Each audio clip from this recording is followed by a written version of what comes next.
bike, instead na chariot or sa paglalakad, gagamit tayo ng bike. So itong bike na to, sir, at takbo po nito merong atras. So, kailangan po ang nagsasakay nito marunong na kahit paano para mas komportable po siya sa paggamit ng bike. Same din po ng package, mas mababa lang po yung presyo.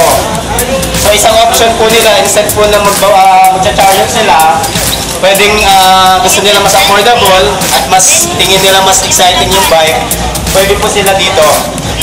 So same destination din po, same package, kasama po yung tour guide, laging kasama tour guide at escort.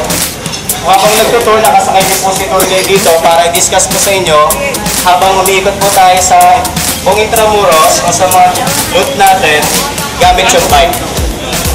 So ito po yung isa sa pinakatago namin gamit para sa pagtutour or touring sa pagtutour natin. So sana po experience yun.